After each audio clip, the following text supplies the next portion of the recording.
Hello everyone, my name is Albert. I'm going to walk you through how to export from DealerClick to QuickBooks. A quick overview about the QuickBooks Export module.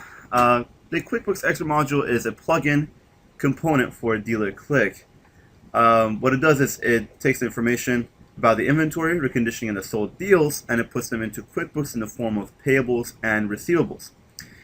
The first thing that you want to check on before you export is your data entry. Unfortunately, this is the most common area where errors can occur.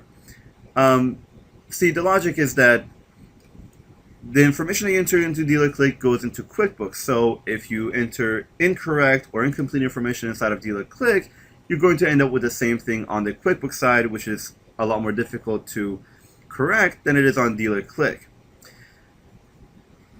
The first area you want to check is on your inventory screen. I'm going to open up a vehicle. Let's look at the sold one. See, I've entered my vendor neatly over here, Mannheim Auction, and I have the cost. What is happening is we'll have a vendor created on the QuickBooks side, and we'll create a bill for that amount, for the amount of the cost, towards that vendor. So what we want to make sure is that you have the vendor name and you have the cost. If you don't have a vendor name, it'll end up under a vendor named unknown. If it doesn't have a cost, it'll not create a bill. Why? Because QuickBooks will automatically delete that cost if it's a zero. You don't have a bill for $0, so why would it have one? Same thing goes for the repairs. You put in the description of the work, then you put in the reconditioning supplier. Keep in mind the reconditioning supplier is the same thing as the vendor of the repair. On the deal side, you have vendors if you sell insurance, service contract, credit insurance, or aftermarket items. The company that is providing you with the insurance, or really your vendor for the insurance, is the vendor. You have to make sure you have the vendor name entered, which you can always enter from setup, list, and you'll see places where you can put in the lenders, service contract companies, shipping companies, insurance companies, and vehicle sources. So that's where you put in the vendor, but what about the cost? On the recap sheet, you'll find two columns for front and back cost. You want to make sure that you fill out any number where it applies. So for example, if I have a service contract, I want to make sure that I have the cost in there as well. And you can enter that right here on the recap. Let me open a deal that I've previously exported. Here's one. So I have the amount for the service contract, and when I click on recap, I've entered the cost in the back-end cost. The service contract and GAP and other insurance types all fall into that same category. They're all back-end costs, basically. Same thing for the lender fees. So after you recap this deal and you transfer it to sold from here, be sure to put in your salesperson and the commission that applies to them. It'll create a bill for that one as well. And that's all there is to the data entry part of it. Now, to export this information into QuickBooks, what you will do is you go up to Accounting, Export to QuickBooks. It'll ask you to exit from DealerClick. The reason it does that is because, like I said, you want to make sure that the information that you have on DealerClick is complete and accurate.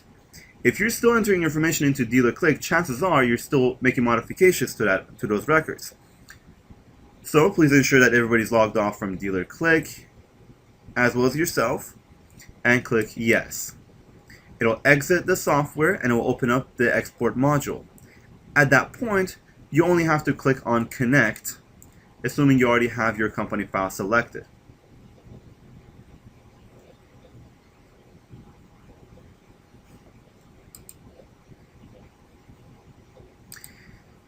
Here I have a company file that contains our chart of accounts. Now remember, before you export, you have to have this chart of accounts in there. If you have your own chart of accounts and you want us to conform the software to that chart of accounts, give us a call and we'll map the accounts together.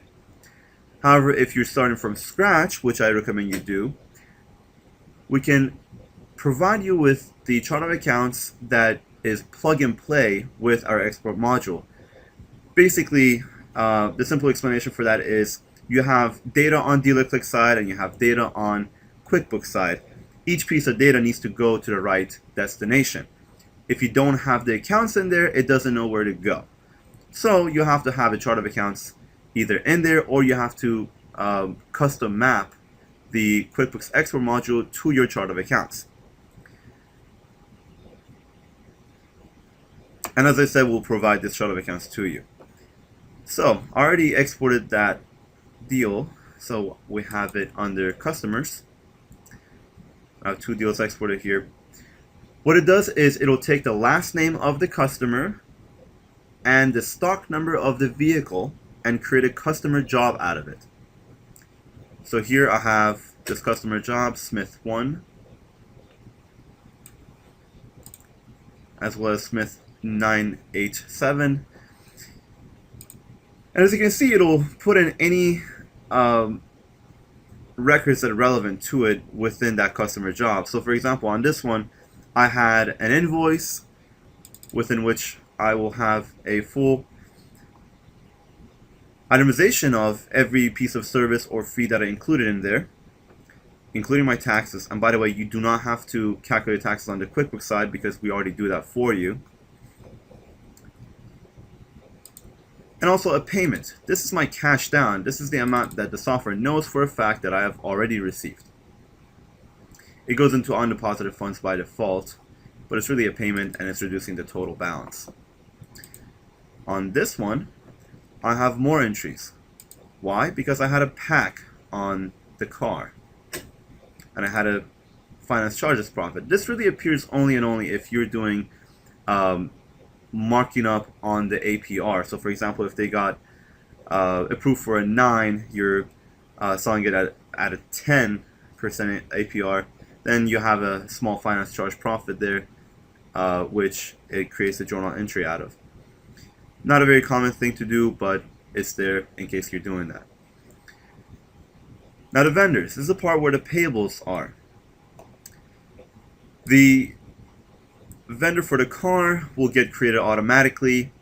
That's Manheim for one of the cars I have. That's Manheim Auction for another car I have. Now this brings up another point. A lot of times I see people putting in multiple entries for the same company. You don't have to do that. You can actually select the name of the company from the drop-down menu. Every single place where you can enter a vendor, you can also pick the previously entered vendors using the drop-down menu. So an easy way of doing that is if you can type it in, type in MA and then hit down, and it will give you the first vendor that starts with the letters MA. Just a neat little trick. Same thing happens with the service contract companies, any detail shop or any other vendor that's providing you with services or vehicles or repairs. And also you have your salesperson.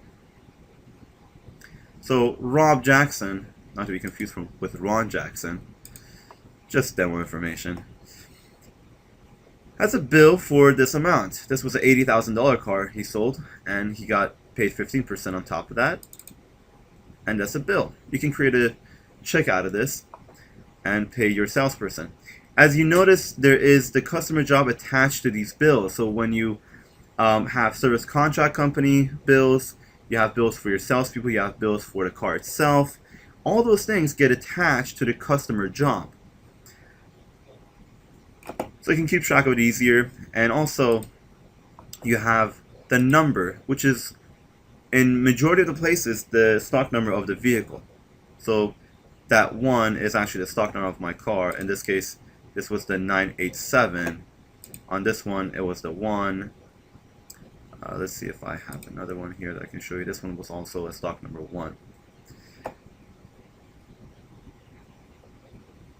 So that's basically all you're doing. You're paying the bills, If you're downloading your bank statements, what I recommend you do is, first of all, find out which transactions you paid in one transaction with your bank, and combine those transactions into a bill payment on the QuickBooks side. So the way you do that is by going to Pay Bills,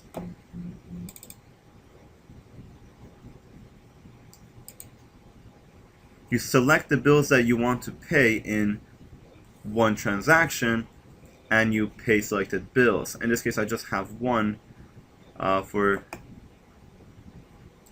this vendor here. Yes, and filter by, I can do all vendors. So something like this. If I paid for the detail shop and the warranty, that's normally happening when you have the same vendor. So we can pay the selected bills and we create one bill payment out of it. And this would reconcile with your bank, assuming that the total amount here is the same thing. Same thing goes for the deposits that are coming in on the customer section. If you've made the deposits inside of your bank account and you're downloading your statement, this payment here would match up with your bank, assuming you have the same date and the same amount. So really what we do is we create the bills for you to pay and reconcile with your bank, and we create the payments and invoices for the deals that you've made. The rest of it you can get into if you want to, if you're if you want to do something more advanced, but really you don't have to fiddle with any of this stuff over here. This is just a chart of accounts that's charged with the responsibility of holding the information. There's no other reason for modifying it. I mean, if you want to, you can definitely do that, but it'll add into the configuration that we have to make for you, which we will do happily. Just give us a call and we'll do that for you. But in case you're wondering, the way that happens is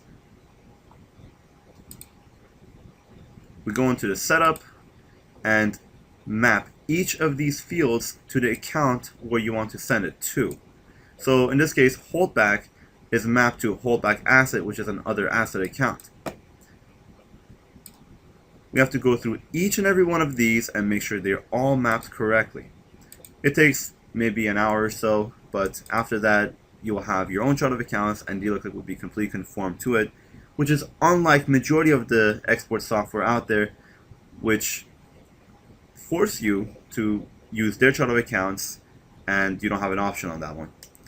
We recommend you use our chart of accounts. However, if you have your own, we can definitely conform it, and that's not a problem at all. The actual exporting happens on this screen over here. When you connect, you wait for QuickBooks to launch, you click OK, then you click on Export Inventory, which will export any available inventory that you have. You click on Export Reconditioning, which will export any cost that you entered into your repair section for the car. Then you export the deals, which is the part where the vendors for any kind of services that are applied to the deal itself get created. The customer is created, the invoice, the payment, the journal entries for that customer and deal. And also the car itself goes into cost of goods sold. If you want to run reports, like I said, everything is attached to each other. You can run profit and loss just fine. It keeps track of your inventory within an account called inventory. Let me show that to you. Inventory, which is the other current asset. We do not use the itemization feature on QuickBooks because it's simply not designed for a car dealership. We just give you your inventory right here, which I've taken more out of than I've put in, and the recon adjustment. So these have gone into cost of goods sold now because these services have been sold.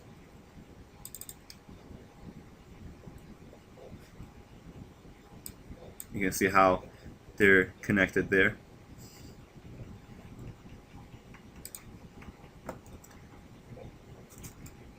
And if you want to run a report of what you own, what's the total assets of your company, we send over the information for the inventory, and we maintain this inventory account based on all the information that you have within DealerClick.